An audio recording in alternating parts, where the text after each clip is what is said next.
Welcome to Trivia Viral. Our channel covers all the latest analysis and recaps on TV shows and movies, as well as interesting stories and facts that you may not have known. So sit back, relax, and subscribe to our channel if you have been enjoying our videos so far. The movie opens with the main character narrating his simple and peaceful life, with his family in Pandora as the chief. He mentions that he and his wife have a total of 5 children, 2 sons, a daughter, their adopted daughter, and a human boy. He goes on to clarify that the adopted daughter is the daughter of his dear friend, who died while helping the Na'vi people fight against humans. As for the adopted son, he was left behind when all the humans returned to Earth after losing their battle. He states that the children play together and take good care of one another. Despite being different in color and body size, he mentions all of the children live together like a family. However, his wife does not like her adopted human son, because he is revealed to be the son of her former enemy. This video is sponsored by QD. QD is Asia's largest platform for students, tutors, and coaches to find and book lessons online or offline, all from a single platform. Sign up at QD today. The evil man who almost wiped off the Na'vis. It turns out that the child was left behind on Pandora because he was too small to be transported back to Earth. Her adopted daughter, on the other hand, has a special connection with him and is really fond of him. As the human boy has spent all his life with the Na'vi people, he thinks that he is one of them. One night, when the couple are talking, they notice some bright spaceships in the sky. Suddenly, the spaceships approach them and start wreaking havoc. The Omaticaya habitat is torched with flames, resulting in widespread destruction and deaths of many animals. From the spaceships, a group of soldiers with robotic artillery emerge and finish off whatever else is left of the place. The scene then shifts to one of the human laboratories where scientists have successfully created a Na'vi clone of the Colonel. He has been fed with the memories and data that were collected prior to his decease. Because of this, the Colonel's clone knows everything, except who killed him and how. Along with the Colonel, the scientists have also manufactured the clones of other soldiers who were present during their previous attack on Pandora. As a result, the Colonel and his men are hell-bent on destroying the Omaticaya. And in particular, Jake, meanwhile, in an attempt to ward off the intruders, Jake leads a Na'vi army toward the RDA train supply lines. He successfully infiltrates it and manages to steal ammunition and food supplies. During this operation, one of his sons does not listen to his orders and gets himself wounded.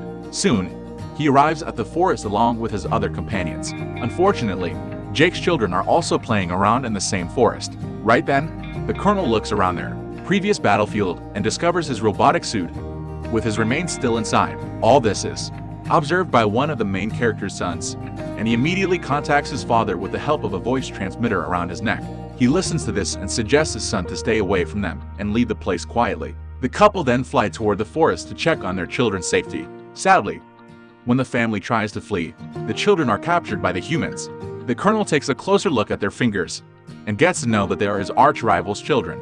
Just then, the couple arrives there and attacks the soldiers.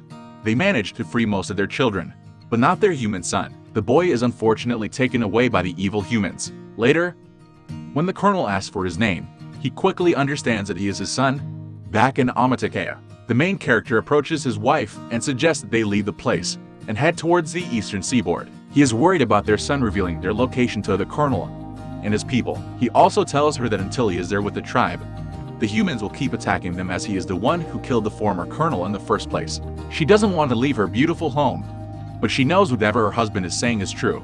Hence, she obliges to migrate with him. Later, the Colonel meets the boy in a separate room and reassures him that he's not a bad person. He also discloses that he's here to take him back to Earth. This warms up the child's heart. In the next scene, Jake and his entire family leave their native home and fly away in their scows. After flying for a few days, they finally arrive at a place called Omaticaya, where another Na'vi tribe lives. The head of the tribe arrives there with his wife. He feels skeptical about the new family and mentions that they are not suited to survive in the water. However, desperate to save his family, the man promises that they will adapt to the place in no time. And he then reveals how he is being chased after by some humans. Hearing this, the head tribe agrees to let them stay and provides them with shelter. Obliging to the request, the head tribe's children take their new friends to the ocean and start showing them the basics. Surprisingly, she has adapted well to the place and can even control some sea creatures.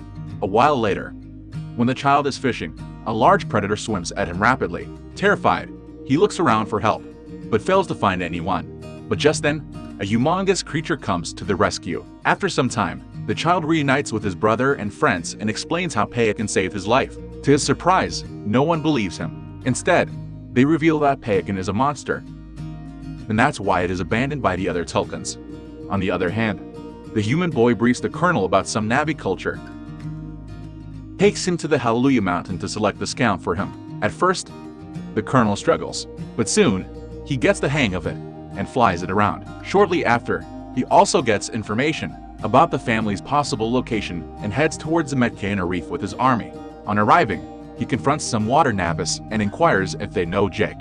When the Navis say no, the evil humans wipe one of them and also burn their house. Despite this, the Navis stand by their statement. Left with no options, the colonel signals team to go for Plan B. Now, he wants to defeat the Tulkuns in large numbers, hoping that this will finally draw out the man.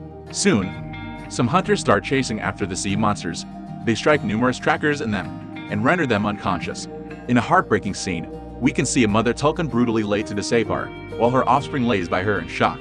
The humans eventually leave, with the trackers still inside the Tulkuns. However, the man calms them down and mentions they need to inform the Tulkuns about the trackers first. In the nick of time, he and his friends also manage to pull the tracker out from Payakan's body. After this, they hide underwater while the colonel's crew starts looking for them. On the other hand, the colonel orders his crew to launch their attack on the Tulkuns and find the man's children. After searching for a while, they eventually find 2 of the children and capture them in a net. They try his best to tear the net but gets himself pulled to the whale ship with it. Soon, the colonel arrives and cuffs them to the railing of the ship. He then asks the man to surrender for the safety of his children. Having no options, he agrees to his conditions. At the same time, Payakan notices his best friend handcuffed to the deck and decides to save him. Taking advantage of the distraction, they also launch their attack on the colonel and his army. Soon, Jake approaches the ship and causes an explosion, defeating the colonel's men. The others also arrive there and start shooting arrows at the remaining humans.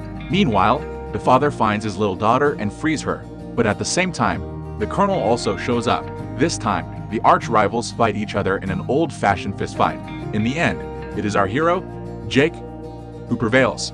He manages to wrap his arms around the colonel's neck and knock him unconscious. The movie ends with Jake remembering his best memories of his elder son and realizing that he is in heaven with their gods. What are your thoughts about the story? Let us know in the comments section below. Subscribe if you would like to see more similar videos, and give us a thumbs up to get more recommendations of our videos.